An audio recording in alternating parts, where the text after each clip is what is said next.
Hello everybody, my name is Delta Slit. Today we're doing a reaction video. A lovely... I don't know why I fucking paused right there. My brain did a mental reset. But we're checking OSP. They're cool, they do cool shit. This is Red. We're gonna be checking out things about, well, the Zodiac race. If I'm correct, this is the reason for why the Chinese Zodiac has its certain placement of the creatures. Yeah.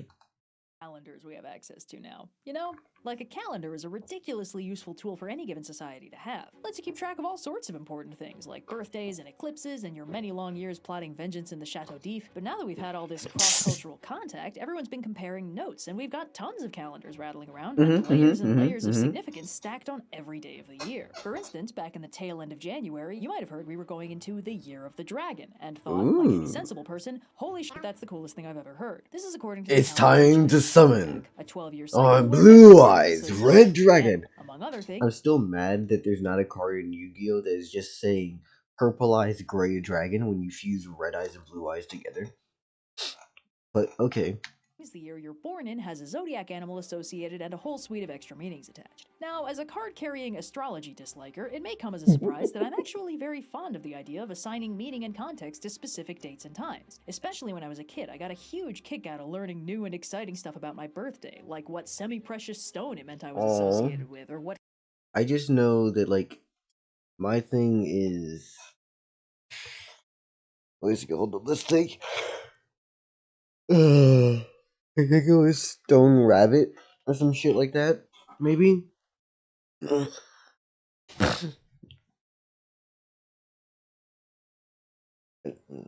Sorry, I'm grabbing my blanket. It's cold as hell in my room. Okay, I'm back. Classical element I had an affinity to, but by far my favorite was when I first heard the story we're going to talk about today. See, there's a pretty widespread folktale explaining why the animals of the Chinese zodiac are in the order that they're in, and therefore why specific years have specific animals associated with them. And that's when I learned that I'm a year of the rat kid. You try telling a kid that their magical, super cool zodiac animal is a rat and see what face they make. Some people have tigers or dragons. This displeased my baby sense of aesthetics. Not only was my animal the smallest of the bunch, it was categorically the lamest. You are the rat.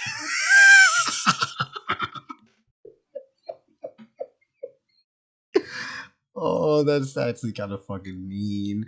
I can only imagine if you actually really cared. I mean, rats are cool, yeah. But dragons are an option on this list. Even have good heal qualities like the snake, but my ears were perked when I was informed that actually the rat is the very first animal in the zodiac cycle, because the animals all had a great race and the rat won. That brightened me up very quickly. Well, it's hard work being number one. That fucking turnaround, such a quick, just like, now I'm okay with this.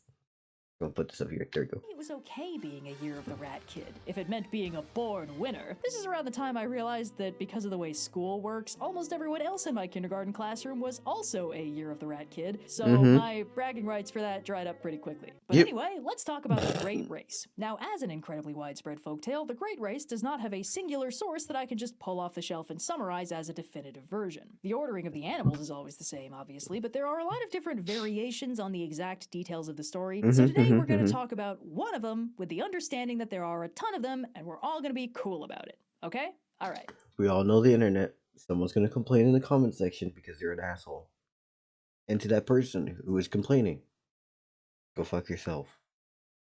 Now our story begins, as so many do, with a decree from the Jade Emperor. See, he's decided he wants some new heavenly spirits around to guard the years of the calendar, and the earlier the prospective hires show up, the better their rank will be. News of this impromptu race spreads, and a multitude of animals start making their way to the Jade Emperor's heavenly palace. But this isn't just a simple overland sprint. The way is barred by a swift river, probably because the mountains were busy making journey to the west more complicated, so the animals need to find a way to ford the rushing waters. The rat and the cat are by far the worst swimmers of the bunch, and they know know it. So the night before the race, they put their heads together and come up with a scheme to hitch a ride with one of the other animals. The rat promises to wake the cat first thing in the morning, and they bunker down for a good night's sleep. But either because it slipped the rat's mind, or because the rat didn't want to deal with the competition, the rat slips away in the morning with the cat Mortality, here I come. none the wiser. Personally, I feel like the rat is entirely blameless in this situation. Cat should have said no. Wow. The race begins, and the animals plunge into the water. Biased as hell. It is the ox, who's sturdy enough to just kind of brute force it. He pushes his way through and makes his way to the other side. But it turns out the ox had a hitchhiker. The noble and extremely charismatic rat was hanging out just behind his ear. When the ox makes landfall on the other side of the river, the rat leaps off and sprints to the finish line, taking home the gold with the ox in a comfortable second place. Bringing up third is the tiger, who had a very unpleasant time fighting the current, but was just badass enough to make it to the other side through sheer strength alone. And hot on the tiger's heels is the rabbit, who was making good time hopping from rock to rock, but had a bit of a spill and barely survived by clinging to a log until it reached the other shore. In inexplicable fifth place is the divine dragon, who can fly. What? So what's his excuse? It's actually pretty good. He got delayed because he was granting life-giving rain to the people of Earth who needed it, and then at the last minute he got held up again because he happened to see this rabbit drowning and gave it a little bit of a rescue. Acts of do-gooding are as good a reason as any to turn up late, and the dragon... Honestly, dragon is based. Dragon is based.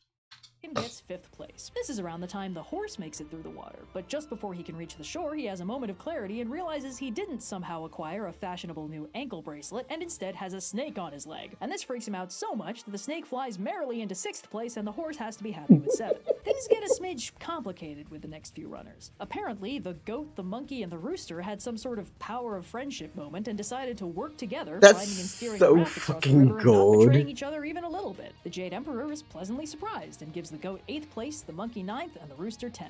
Yeah, that's right, rooster. That's what teamwork gets you. 11th place. Why is Red, please explain why you had to go after the rooster so harshly there. That is too personal. Place, the monkey 9th, and the rooster 10th. Yeah, that's right, rooster. Fucking Christ. Who hurt you? Who hurt you for you to go after the rooster person? This is personal story. I need backstory. Who was it? Who was the rooster who pissed you the fuck off? That's what teamwork gets you. 11th place is taken by the dog, who, despite being a dang good swimmer, is also a dog who got turned loose in a water park, so he ran a little late. And finally, bringing up the rear is the boar, who made it a self-care day. Eating a big breakfast, having a nice nap, and really just taking the day at his own pace. And you know what? It worked! Take that, grind set. With the menagerie assembled and the ordering solidly established, the 12 Zodiac animals are placed in their permanent position, and the rat gets to enjoy that sweet gold place victory forever. Which I'm sure was tempered only slightly by the cat's vow of eternal blood feud vengeance for being sabotaged into sleeping through the whole race. Wait. I just realized, yeah, we didn't see the cat at all on here. Oh, the cat actually gets its revenge, doesn't it? Incidentally providing a handy explanation for why there is no cat in the Chinese zodiac, and further why cats of all stripes have such a fondness for disemboweling their little furry former friends, which sounds like sore loser behavior to me. Or maybe the cat chases the rat because they're just so used to the view from last place. Oh, I don't know. Who said that? The years start coming and they don't stop coming. Didn't make sense not to live for fun. I like Red's covers of things. They're really pretty. So much to do, so much to see, so Much much room to down the take in the back streets. back. You'll never know if you don't go. You'll never No, shine if you don't glow. Oh shit, back up. I love how many Anyways, links will be in the description. Go check out the original people. You know who I am. I'm Del. I'm Delazar. I'm the crazy motherfucker who decides to talk about a bunch of bullshit. You show up the streams, congratulations, you're nice. Yeah. For right now, I'm just surviving, doing what I want, and I think that's it. Like, comment, subscribe to the original motherfucking creators. They're beautiful, in their work and their talents. And what else is there? Yeah, I think that's overall it. Nothing too crazy. Just have a lovely day. Bye-bye. Oh yeah, I got like, comment, subscribe to me as well if you want to, you know. Wait, fuck it, might as well just do it out, sure. Like this video if you enjoyed it. Comment because you have something you want to say. Subscribe because you think I'm somebody you want to come back around to and or support. Thank you very much. I got membership links and social links at the very bottom of the description. Those two links will be mine. Thank you.